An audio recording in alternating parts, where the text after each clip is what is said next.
बिस्मिल्लाहिर्रहमानिर्रहीम। 23 मार्च सबसे पहले तो आप सबको मुबारक हो, happy resolution day of Pakistan.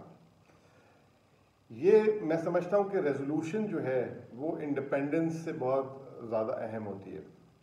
जब तक आप अपनी रेजोल्यूशन नहीं बनाएंगे कि आपको आज़ादी किस लिए चाहिए, तो उस वक्त तक आप जो है अपने मकसद में या अपनी आज़ादी को हासिल करने के बाद अपने मकासद जो है पूरे नहीं कर सकते। और मेरी जो आज की वीडियो है वो भी कुछ इसी सिलसिले में है। इंडिपेंडेंस रेजोल्यूशन में क्या तय हुआ होता है कि इंडिपेंडेंस आपको खुद मुख्तारी चाहिए ताकि आप अपने फैसले कर सकें, आप अपने आप को आगे बढ़ा सकें और आप जो है कैदोबंद या किसी एक फ़र्द वाहिद के पीछे रहकर जो है बड़ा नुकसान ना उठा लें। बदकिस्मती से पाकिस्तान बना। पाकिस्तान बनने के कुछ अरसे बाद ही कायद-ए-आज़म रहमतुल्लाह के इंतकाल के बाद से ही हमने देखा कि इस मुल्क को सियासी बेचैनी से जो है परेशान कर दिया गया। पाकिस्तान की तारीख का जो हम तो खैर पैदा नहीं हुए थे, जो हमारे बड़े बूढ़ों और कुछ तारीखी किताबों से सुनते हैं कि सुनहरी जो जिसे कहते हैं तरक्की का दौर था, वो था 1958 से लेकर 1970 तक, जिसमें पाकिस्तान ने दुनिया की बड़ी बड़ी मईशतों को पिछाड़ दिया था और पाकिस्तान बहुत तेज़ी से आगे बढ़ रहा था। पाकिस्तान में सरमाया भी आ रहा था। हालांकि उस दौर में हमने एक जंग भी लड़ी थी इंडिया के साथ 1965 में, लेकिन पाकिस्तान बहुत तेज़ी से आगे निकल रहा था। फिर जो है 1970 के बाद पाकिस्तान जो है सियासत की नज़र हुआ और सियासत की नज़र ऐसा हुआ कि आज तक पाकिस्तान अपने 2 लाख भी हुआ और पैरों पे नहीं खड़ा हो सका। हर आने वाला दिन पाकिस्तान के लिए मुश्किलात से दो चार था।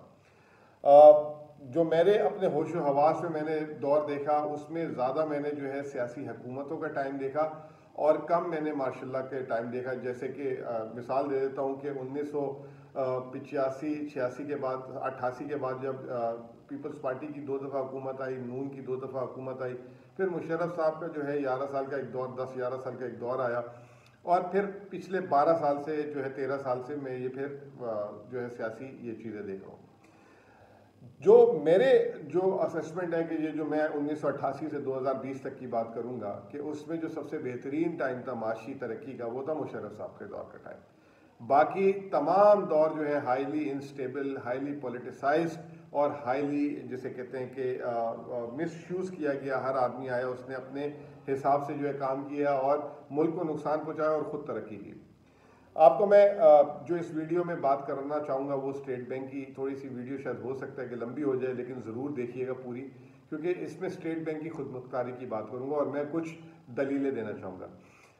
सबसे पहले 1990 की दिहाई से पहले आपको याद होगा कि जितने भी हमारे कमर्शियल बैंक्स थे वो जो है वफाक और जो है हुकूमत के ज़ेर कंट्रोल थे। हबीब बैंक, अलाइड बैंक, UBL, ये तमाम बैंक ये 1990 की दिहाई में ये सफ़ेद हाथी बन चुके हुए थे।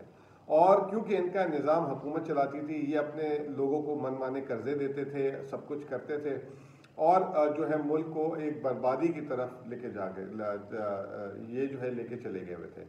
फिर फैसला हुआ कि इन इदारों को हुकूमत के चुंगल से आज़ाद कराया जाए और आज़ाद किया जाए और इनको खुद मुख्तारी दी जाए। इनके शेयर होल्डर्स फैसला करें कि ये बैंक्स को कैसे चलाना है। और आज यही बैंक जो है पाकिस्तान की मईशत की रीढ़ की हड्डी बन चुके हैं। बहुत ज़्यादा मुनाफे में हैं, हुकूमत को टैक्स भी देते हैं और आम आदमी को भी पैसा सरमाया देते हैं, जो हालांकि अभी भी इतना बेहतर नहीं है, लेकिन फिर भी कारोबार उसके लिए सरमाया देते हैं। तो ये नहायत ही शानदार चीज़ है। आपको याद होगा 1973 के बाद जो है भुट्टो साहब आए थे तो नेशनलाइजेशन कर दी गई थी। फिर हमने अपने बड़े बूढ़ों से सुना कि पाकिस्तान के तमाम इदारों का जो है बेड़ा गर्क हो गया था। जो तरक्की, जो फ्लाइट से पाकिस्तान चल रहा था, इंडिया वगैरह जो सब लोगों को पीछे छोड़ा हुआ था, वो तमाम की तमाम जो है रिवर्स हो गई। बहरहाल अब जो है स्टेट बैंक की खुद मुख्तारी का फैसला ये हुकूमत ने किया। सबसे पहले तो मैं आपको ये बता दूं कि स्टेट बैंक की जो खुद मुख्तारी की बात है ये 1993 से ही चल रही है। हर IMF प्रोग्राम में आती है और हर हुकूमत जो IMF प्रोग्राम लेती है वो IMF से ये वादा करती रही कि इसको खुद मुख्तार करेंगे। कुछ हिस्सा खुद मुख्तारी का मुशर्रफ साहब के दौर में हुआ, लेकिन पूरा नहीं हुआ। उसके बाद पीपल्स पार्टी आई 2008-9 में, उन्होंने हुकूमत ली, उन्होंने IMF से कहा जी बिल्कुल करेंगे। नून वाले आए, उन्होंने कहा बिल्कुल करेंगे, लेकिन किसी ने काम नहीं किया। उसकी वजह ये थी कि ये इस इदारे को होल्डिंग कंपनी इस इदारे से नोट छापते थे और जहां दिल चाहता था वहां नोट देते थे, और उसके बाद इस मुल्क को मकरूज, और आपको पता है नोट छापने से जितनी ज़्यादा महंगाई होती है वो किसी और तरीके से नहीं हो सकती। बहरहाल अब जो है हमारे मुल्क के जो कुछ दानश्वर और सियासतदान अजीब अजीब बातें कर रहे हैं, मैं नाम लेके बोलूँगा, डॉक्टर अशफाक हसन साहब ने कहा कि जी ये इस तरह है कि आप जो है इंडिया के साथ इल्हाक कर रहे हैं। मेरी समझ से बाहर है कि क्या बोलना चाह रहे थे। फिर वो एक डॉक्टर शाहिदा वजारत हैं, वो भी मेरे इदारे की शायद पहले हेड भी होती थी। ये सब सीनियर लोग हैं, मैं कहता कलामी माफ़ मैं, लेकिन बोल रहा हूँ जो मुझे महसूस हुआ। उन्होंने कहा कि जी कल को सूद की अदायगी के बाद स्टेट बैंक जो है फौज को जो है उनका खर्चा नहीं देगी फौज को चलाने का। मतलब किस तरीके से सेंटीमेंट को वो कर रहे हैं। वो डॉक्टर मालिक जो है वो बड़ी बड़ी बातें करते रहते हैं हर दफ़ा। डॉक्टर मालिक साहब जो है वो कह रहे हैं कि बताएं मुझे कोई दुनिया का बैंक ऐसा जिसमें जो है उसको खुद मुख्तारी दी हुई है। अच्छा, मैं इसका भी अब जवाब दे दूंगा। फिर आखिरी में जो ये चंद बातें मैंने सुनी, फिर इसहाक डार साहब ने कहा हमारी हुकूमत आएगी और पहला काम हम करेंगे कि इसकी स्टेट बैंक की खुद मुख्तारी ले लेंगे और मैं अपने अंडर ले लूंगा, और ताकि फिर मेरा दिल चाहेगा तो मैं जहाँ पैसे खर्च करूँ और फिर पाकिस्तान को मकरूज करूँ, और फिर हमारे जाने के बाद जो है ना पूरे मुल्क का बेड़ा गर्क हो जाए। बहरहाल सेंट्रल बैंक की खुद मुख्तारी जो है बहुत ज़रूरी है। स्टेट बैंक पाकिस्तान का इस वक्त सबसे ज़्यादा मुनाफा देने वाला इदारा है। पिछले साल जब ये हुकूमत ने डॉक्टर रज़ा बाकिर को लाई और उसको थोड़ी सी खुद मुख्तारी दी, इंडिपेंडेंस दी काम करने की, 1000 अरब रुपए साल में कमा के दिए स्टेट बैंक ऑफ पाकिस्तान ने, सिर्फ 1000 अरब रुपए। और दूसरा ये तो उसकी कमाई की और उसकी और इसका जो पूरा शेयर होल्डर है वो हुकूमत पाकिस्तान है, और वो 1000 अरब रुपए उसने कमा के हुकूमत पाकिस्तान को दी, और हुकूमत पाकिस्तान या तो हमारे कर्जे भर रही है या उससे हमारी और आपकी फलाह के लिए पैसा खर्च करती है। ठीक है जी। दूसरी बात यह कि स्टेट बैंक को इंडिपेंडेंस क्यों ना दी जाए। अगर हुकूमत अपने माली खराजात चला रही है तो हुकूमत अगर माली खराजात चलाने में नाकाम हो जाती है तो उसको कर्ज लेना होता है। वो कर्ज जो है अगर जिससे कर्ज लेना है वो इदारा भी उसका अपना हो तो कितना कर्ज लेना है, किस हिसाब से लेना है, किस तनासुब से लेना है, तो वो हुकूमत अपनी मनमानी करेगी।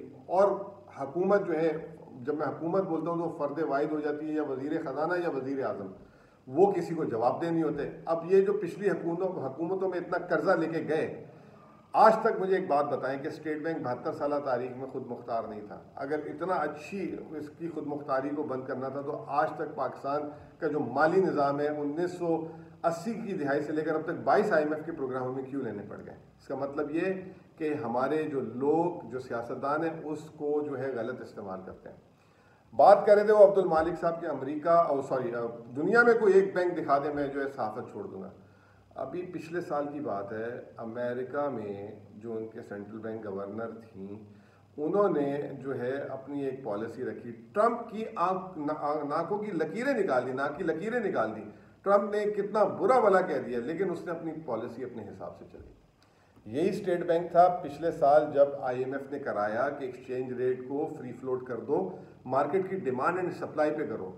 इतनी तनकीद हुई, कोई किसी ने वो बड़े बड़े जो इस्लामाबाद में इकोनॉमिस्ट बैठे हैं, किसी ने 200 किसी ने 300, वो जो एक सिंध हुकूमत के जो इकोनॉमिस्ट है कैसर बंगाली साहब, पता नहीं उन्होंने कौन सा नंबर उठा के दे दिया, हफीज़ पाशा साहब वो पता नहीं कोई और नंबर उठा के ले आए। तो मतलब ये जितने भी जो ये पुराने इस सिस्टम के बेनिफिशरीज हैं वो अभी भी आके उनकी बातें जो है मीडिया पे चलाई जाती हैं, आवाम को गुमराह किया जाता है। आज आपके सामने वो एक्सचेंज रेट 168 से 155-56 रुपये हो गया। और जो है हुकूमत और स्टेट बैंक के, हुकूमत तो गलत बोलो, स्टेट बैंक के ज़खायर भी बढ़े हैं।